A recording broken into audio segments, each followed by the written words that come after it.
कांग्रेस नेता राहुल गांधी 7 अप्रैल को पटना में आयोजित संविधान सुरक्षा सम्मेलन में भाग लेंगे। ये सम्मेलन श्री कृष्ण मेमोरियल हॉल में सुबह 11 बजे से शुरू होगा।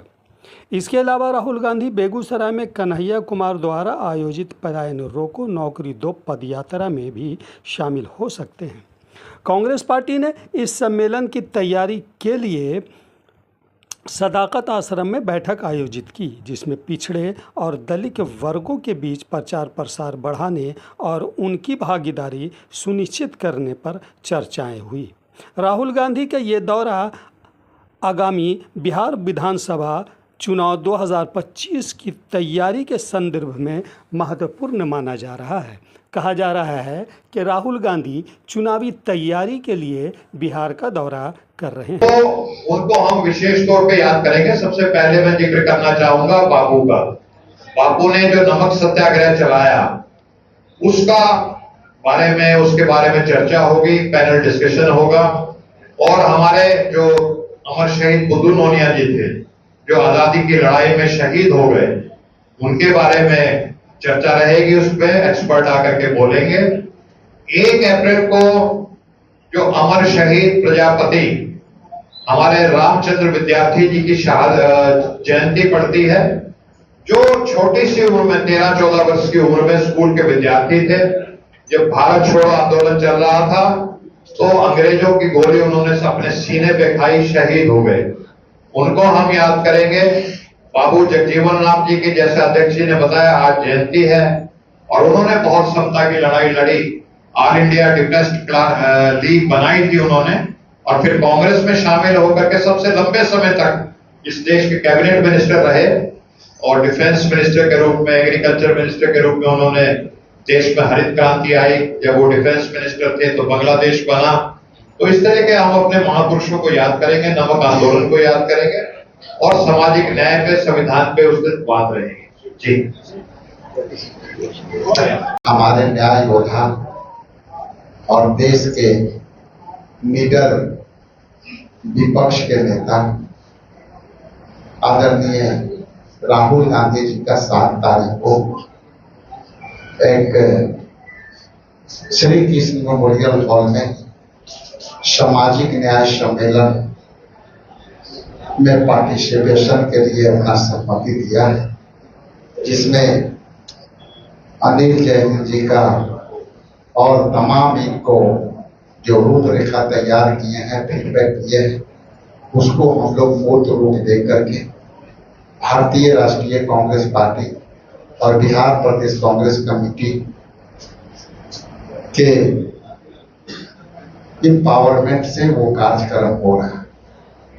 कार्यक्रम का विषय, जैसा कि आप जानते हैं कि सामाजिक न्याय अपने आप में एक छोटी शब्द है, सुनने में जरूर लगता हो, लेकिन हम सामाजिक न्याय के यदि बात करते हैं तो कहीं ना कहीं पिछले पंक्ति में छूटे हुए लोगों के हिस्सेदारी की बात करते हैं। और छूटे हुए लोग में सभी जाति, धर्म और समूह में लोग रहते हैं। तो जैसा कि कहा कि मैं छोटे पंक्ति में रहने वाले लोग में कई विचारधारा के लोग हैं और हम न्याय की बात करते हैं तो हम कई लोगों की उसमें समायोजन देखना चाहते हैं। मसलन आज बाबू जगजीवन बाबू के जयंती है और इस जयंती के शुभ अवसर पर कई हमारे ऐसे स्वतंत्रता सेनानी रहे हैं, चाहे वो बिरसा मुंडा हो। हम इस मंच से भी कहना चाहते हैं कि सामाजिक न्याय के बिंदु पर बिहार के मिट्टी से ही न्याय दिलाने वाले कर्पूरी ठाकुर जी भी थे। तो हम सामाजिक न्याय की बात करते हैं तो हम सभी के करते हैं, किसी को छोड़ने के विश्वास नहीं करते। जिस तरह से सामाजिक न्याय में राहुल गांधी जी ने एक लकीर खींची है पूरे देश में, और वो लकीर है कि भारतीय राष्ट्रीय कांग्रेस पार्टी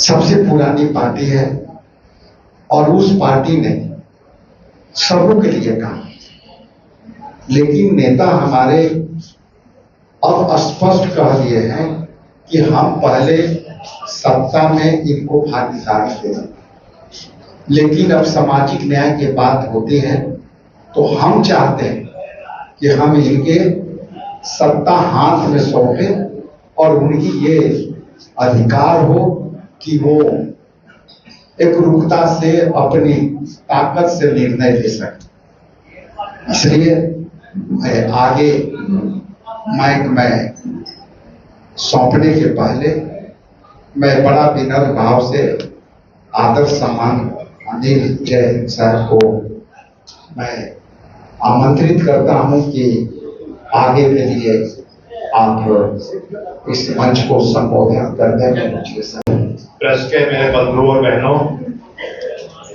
आपकी नजरों में 18 जनवरी को पटना में एक सामाजिक संविधान सुरक्षा सम्मेलन हुआ था, उसकी सबकी आपको जानकारी तो बढ़ानी रही है। ये जो संविधान को लेकर के हम लोग पूरे देश में करीब करीब 10 सम्मेलन कर चुके हैं।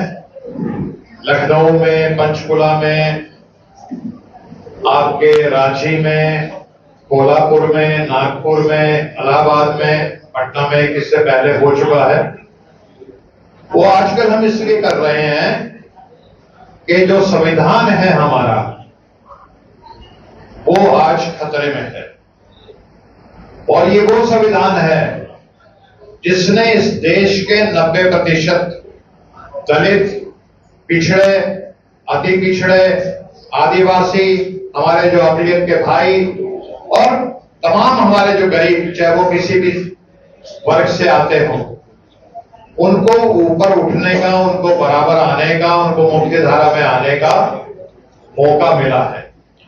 लेकिन जिस तरह की ताकतें आज इस देश में सत्ता में काबिज हैं, वो ताकतें इस संविधान को खत्म कर देना चाहती हैं, और उनका जो तरीका है वो ऐसा नहीं है कि एक ही झटके में पूरे संविधान को खत्म कर दें। जैसा एक चाइनीज तरीका होता है, उसको कहते हैं डेथ बाय 1000 कट, यानी किसी की हत्या करनी हो तो छोटे छोटे कट मार करके, जैसे ब्लेड से उसको ब्लीड करो, और 1000 कट मार करके उसकी हत्या करो। तो संविधान के बारे में भी जो आजकल चल रहा है वो छोटे छोटे तरीकों से हो रहा है। आपने देखा बिहार में जाति जनगणना हुई, और जाति जनगणना के बाद जो आरक्षण जो जाति जनगणना के अनुसार दिया गया, उसको कोर्ट में जाकर के फंसा दिया गया। और उस समस्या का हल हो सकता है अगर केंद्र की सरकार उसको संविधान की 9वीं सूची में डाल दे, लेकिन वो नहीं डालते। जाति जनगणना की बात तमाम सुप्रीम कोर्ट के जो डिसीजंस आते हैं, जो काका कालेकर रिपोर्ट आई थी, जो मंडल कमीशन की रिपोर्ट आई थी, सब में ये जिक्र था कि अगर इस देश में जो 90% जो गरीब हैं, अति पिछड़े हैं, आदिवासी हैं, अकलियत के भाई हैं, पसमानदा हैं, जो पीछे छूट गए, उनको मुख्य धारा में जब तक नहीं लाया जाएगा ये देश बनेगा नहीं। और इसके लिए आंकड़ों की जरूरत होती है। आंकड़े आएंगे तो जैसे किसी रोगी का MRI कर दिया जाता है, एक्सरे कर दिया जाता है, तो बीमारी का पता लग जाता है कि हड्डी कहां टूटी है, और फिर उस हड्डी को जोड़ा जाता है। तो इस तरह के आंकड़े आने के लिए जाति जनगणना की बहुत जरूरत है। राहुल जी और कांग्रेस पार्टी ने रायपुर के अधिवेशन में एक प्रस्ताव पास किया था जिसमें जाति जनगणना की बात थी, जिसमें जो आरक्षण की सीमा 50% जो पहले ही टूट चुकी है जब से EWS का आया है, उसको आगे बढ़ाने की बात थी। और एक वहां से नारा दिया गया था कि जितनी आबादी उतना हक। तो राहुल जी उस पर लगातार काम कर रहे हैं, और इस देश में जितने भी OBC हैं, अति पिछड़े हैं, पसमानदा हैं, दलित हैं, आदिवासी हैं, और हमारे अकलियत के भाई हैं, और सभी जातियों के जो गरीब हैं, वो राहुल जी के प्रति एक आशा की दृष्टि से आज देख रहे हैं। और आपने देखा कि बापू सभागार में जो कार्यक्रम हुआ, कांग्रेस और उसका समानांतर पार्टी ने कार्यक्रम किया, लेकिन बापू सभागार में जो लोग आए थे वो आम लोग थे, वो किसी पॉलिटिकल पार्टी के पदाधिकारी नहीं थे, वो किसी पॉलिटिकल पार्टी के कार्यकर्ता नहीं थे, लेकिन उन संस्थाओं से, वो सामाजिक संस्थाएं जो सामाजिक न्याय के क्षेत्र में काम करती हैं, जो आर्थिक न्याय के क्षेत्र में काम करती हैं, जो सांप्रदायिक सद्भाव और भाईचारे के लिए काम करती हैं, उनके जो कार्यकर्ता उन संस्थाओं के वो आए। अब की बार भी हमारे कार्यक्रम में आप देखेंगे जो लोग शामिल होने जा रहे हैं वो सामाजिक संस्थाओं से जुड़े हुए लोग हैं। करीब करीब 200 सामाजिक संस्थाओं के लोगों का रजिस्ट्रेशन हम कर चुके हैं और हमारा रजिस्ट्रेशन जो है वो करीब 5000 तक पहुंच चुका है जो उस कार्यक्रम में लोग आएंगे। और वो स्वतः स्फूर्त, हम किसी को बस नहीं प्रोवाइड कर रहे, कोई आने जाने का साधन नहीं प्रोवाइड कर रहे, कोई उनको हमारे जैसे लोग तो कोई टिकट का या पद का भी नहीं उनको कह सकते, लेकिन वो लोग आ रहे हैं। उसके पीछे एक ही कारण है कि पूरे देश में जो हमने 10 कार्यक्रम किए हैं राहुल जी के प्रति, इस देश के जो पिछड़े हैं, अति पिछड़े हैं, जो आदिवासी हैं, दलित भाई हैं, वो राहुल जी में एक उम्मीद का सूरज देख रहे हैं। संविधान लागू होने के बाद भी जो पूरा न्याय मिलना चाहिए था वो अभी तक नहीं मिला। आज इस देश के जो 90% पिछड़े, अति पिछड़े, आदिवासी, दलित, पसमानदा, हमारे अकलियत के भाई और सभी वर्गों के गरीब वो राहुल जी में उम्मीद देख रहे हैं और इसलिए स्वतः स्फूर्त वो राहुल जी को सुनने आते हैं, उनसे जुड़ते हैं और वहां से उनके मार्गदर्शन में जो संदेश लेते हैं वो उसको फिर गांव-गांव तक आगे जाकर के फैलाने का काम करते हैं। तो मुझे फिलहाल इतना ही कहना था कि आप वहां पे आए, उस कार्यक्रम को देखें। हालांकि उस कार्यक्रम में कैमरा वगैरह अलाउड नहीं रहेगा, लेकिन आप बिना कैमरे के आप जो पत्रकार बंधु